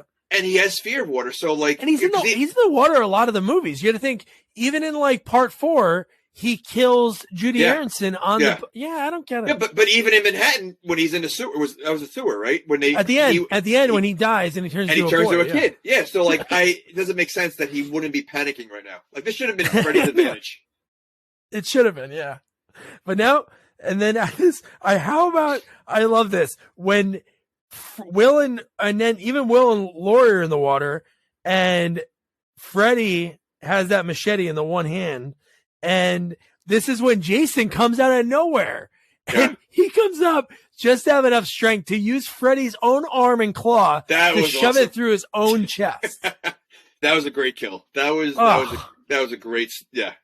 Yeah. And then Lori grabs the machete. She says, "Welcome to my world, bitch," and decapitate it. I didn't like that. Ooh. Well, because, and then Jason... See, I feel like in this movie, Jason is the winner because he walks away with Freddy's head. Yeah. But I just feel like, I wanted Freddy to win. You wanted Freddy to win? Wow. Well, he tried so hard. You want him to get a participation trophy? Well, it makes you feel bad for Freddy. I mean, he tried so hard and he got no glory. He didn't. And this was out of his element, like being real. Yeah. That's... he had home field, So what happened? It didn't work for him. I forget what happened to Jason at the end. Remember, he's just sitting in the water, and then you see his eye open and close, and then he sinks to the bottom. And he's carrying Freddy's head. Well, we don't know that yet. No, we don't know. No, the very end. So the next scene. So then that's when Lori drops the machete. They leave. And then they show the foggy lake. Jason emerges. He's holding Freddy's head, and then that's when he walks to the camera, and you get a little wink. Yeah. So just basically think that Jason's just going to go back, like he's Godzilla. He's going to go back into the water and, reemerge and, another time. Like, there's still a killer that's going to, that's still free, that knows where they live. See, I think a better movie than you mentioned before of them working together is now they work together, but right. Freddy's just the head. And they hang out. The head detective, the head slasher, and Jason. Buddy cop. That's a buddy cop. That'd be so stupid. Stupid, but funny.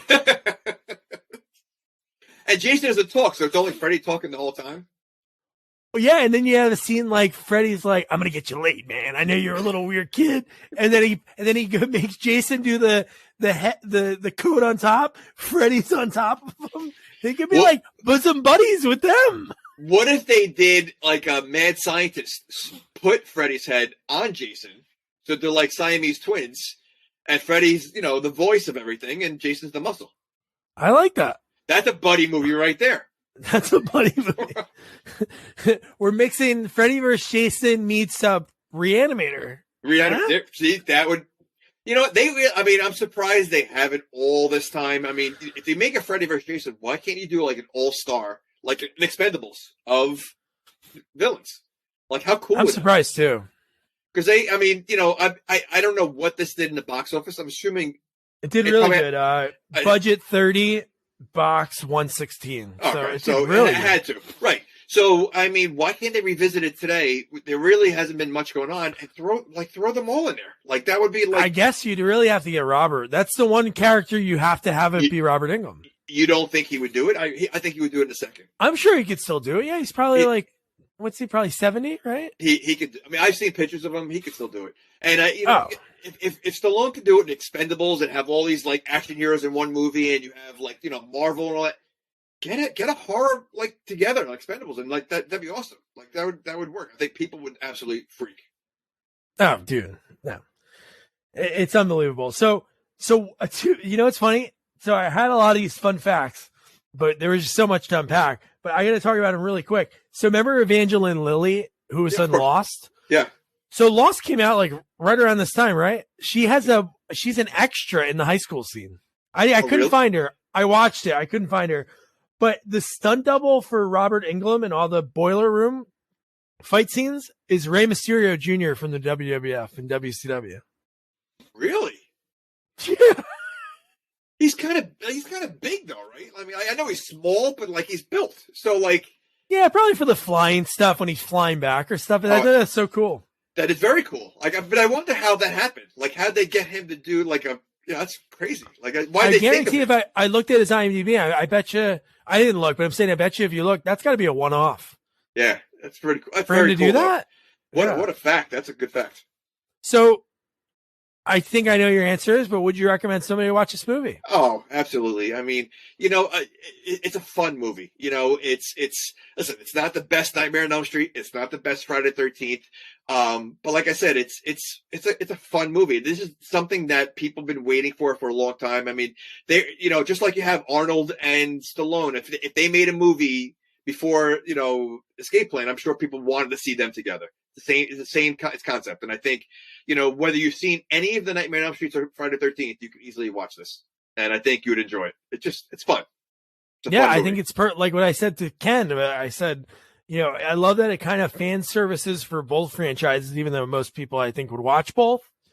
And I think it does it so perfect and so well, and it gets right into it. Again, it's 96 minutes of pretty much everything's moving. It's fast. Yeah, it's a very fast-paced movie. Yeah, very fast-paced movie. I think you're right. It goes to, a lot of nostalgia, a lot of like, the only thing, like I said, I don't like is that Freddy had one kill. His kills are always so iconic, and I would have liked to seen another creative kill of some sort. Yeah. Maybe the high kid get killed with a big bong or something. Something like that would be a typical Freddy move. And I just feel like he didn't get he got a lot of screen time, but like not a lot of screen time as Freddy, more as the laughter part, that's the only thing. I think that sets up the buddy cop, the buddy movie that we're thinking about, because I think that means he can just reference this movie and be like, "Hey, remember that time at Springwood? I used to do all my dirty work." It's not on me, cops. I only killed one person that night. You sound like a drunk guy at a bar. Like that's your Freddy impression. You sounded like the guy. You sound like a Mo. Like, you know. Amanda hug and kiss. But yeah, so obviously that's great movie. That's Freddy vs. Jason. So I said I was going to talk about it at the end, but I think just for like a couple minutes, obviously 200 episodes, we'll talk about what, you know, the next sequel is going to be. But the fact that we had the opportunity to do the math, you know, 127 people, obviously there were some people, directors, writers, special effects, stunt, casting, producers, a few adult film stars. You know, Brittany came on and did a review with us.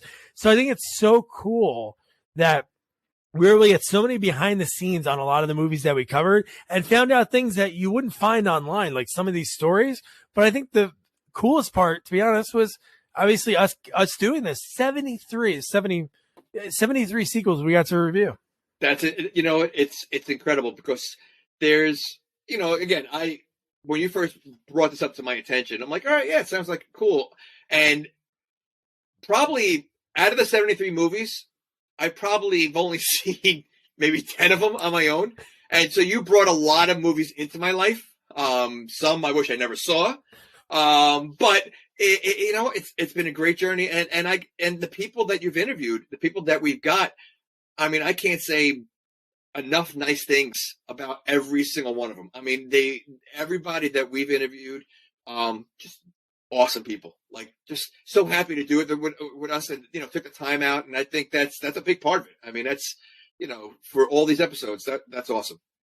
Yeah, I think the coolest thing is obviously thank you to people I've guested before for reviews or, you know, for the actual interviews. If people are listening right now, that's really cool. That means so much. Like from the people that we've interviewed and guested, there's some people that reach out and be like, hey, I really like the review of the movie. Like Rob Schaefer, Psycho Cop 2. He listened to our review, which is like the coolest thing. But definitely a thank you to all of our listeners that listen to us and continue to share us and follow us and interact with us. And I hope we have a different guests. We love our guests that we've had before, but have some new people that are really interested over the next year. But man, I gotta say, like, the last 200 has been amazing, but it's only getting bigger and better. Like, obviously we're growing, but I think the movies that we have are coming up, some super obscure, but man, I want to spoil it, but we have like one of the most legendary, I think the creme de la creme sequels coming up in the next few months. I can't wait. I mean, that's, you know, again, I know I'm the bad cop in our movie sequel journey. You know, I've been told that, you know, a lot of movies, like, you know, I don't like, you know, but the movie that you're talking about right now, I can't wait, because that's, to me, a top 3 sequels of all time. Like, it's like, you know, it's amazing. So I think our fans are going to be really excited when we do it. Totally. And before we close this out and I go into the ending spiel of it, if we were Felix and Oscar Madison, who would you be? Who's the bad cop out of them? I guess Oscar? You're Oscar? You know, I'm getting insulted now because last time you called me Robin and now you call me Oscar. You know, you'd rather be Felix? You'd rather be Felix? Well, Oscar's a slob. So, I mean, you know. He's a sports writer for the Mets. He's a big Mets fan. Oh, because he's a Mets fan, I got to be Oscar? He's a slob. But I'm tidy. I don't know. We'll have to discuss that one. We got to find a better one. We got to find a better.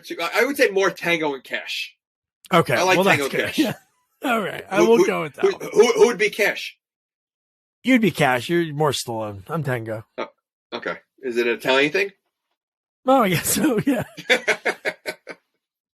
Well, I would choose Tango because he gets with Cash's sister. Yeah, that's a good win right there.